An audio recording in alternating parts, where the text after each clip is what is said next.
അമ്മയുടെ കരുതൽ പോലെ ആരോഗ്യ സംരക്ഷണം. AVM hospital, Fathimagiri road, Chanthakkunnu, Nilambur.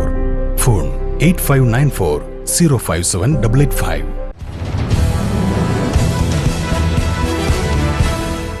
തദ്ദേശ തിരഞ്ഞെടുപ്പ് പ്രവർത്തനം ഊർജിതമാക്കുന്നതിന്റെ ഭാഗമായി എടക്കരയിൽ LDF കൺവെൻഷൻ സംഘടിപ്പിച്ചു. എടക്കര ഷോപ്പിംഗ് കോംപ്ലക്സ് പരിസരത്ത് നടന്ന കൺവെൻഷൻ CPM സംസ്ഥാന കമ്മിറ്റി അംഗം PK സൈനബ ഉദ്ഘാടനം ചെയ്തു. ജനകീയമായി ശേഖരിച്ചിട്ടുള്ള തിരഞ്ഞെടുപ്പ് പ്രകടന പത്രികയിലെ 600 എണ്ണത്തിൽ 584 പൂർത്തിയാക്കിയ സർക്കാരാണ് LDF സർക്കാരെന്ന് PK സൈനബ പറഞ്ഞു. തെരഞ്ഞെടുപ്പ് നടക്കുകയാണ്. എല്ലാ തെരഞ്ഞെടുപ്പുകളിൽ നിന്നും വ്യത്യസ്തമായി കേരളത്തിലെ മുഴുവൻ തദ്ദേശ സ്വയംഭരണ സ്ഥാപനങ്ങളിലേക്കും മട്ടന്നൂർ മുനിസിപ്പാലിറ്റി ഒഴികെ ബാക്കി വരുന്ന എല്ലാ തദ്ദേശ സ്വയംഭരണ സ്ഥാപനങ്ങളിലേക്കുമായിട്ടാണ് തെരഞ്ഞെടുപ്പ് നടക്കുന്നത്.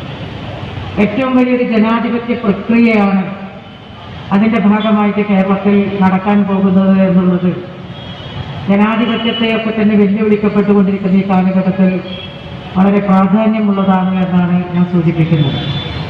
21,865 സ്ഥാനാർത്ഥികളാണ്, ജനപ്രതിനിധികളെയാണ് നമുക്ക് തിരഞ്ഞെടുക്കപ്പെടേണ്ടതായിട്ട് കേരളത്തിലുള്ളത്.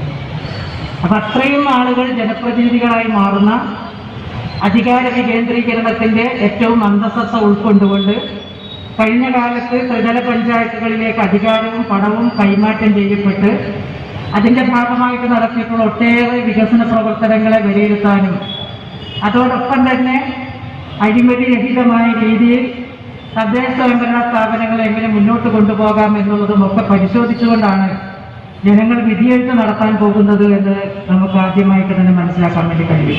എടക്കരയിൽ സംഘടിപ്പിച്ച LDF പഞ്ചായത്ത് കമ്മിറ്റിയുടെ കൺവെൻഷൻ ഉദ്ഘാടനം ചെയ്ത് സംസാരിക്കുകയായിരുന്നു അവർ.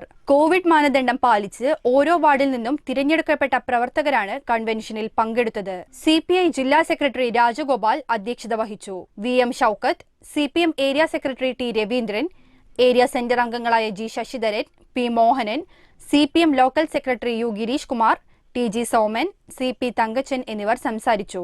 ഗ്രാമപഞ്ചായത്ത്, ബ്ലോക്ക്, ജില്ലാ പഞ്ചായത്ത് സ്ഥാനാർത്ഥികളെ കൺവെൻഷനിൽ പരിചയപ്പെടുത്തി. തത്സമയ നോട്ടിഫിക്കേഷനായി മലാല ന്യൂസ് ചാനൽ സബ്സ്ക്രൈബ് ചെയ്ത് ബെൽ ബട്ടൺ എനേബിൾ ചെയ്യുക.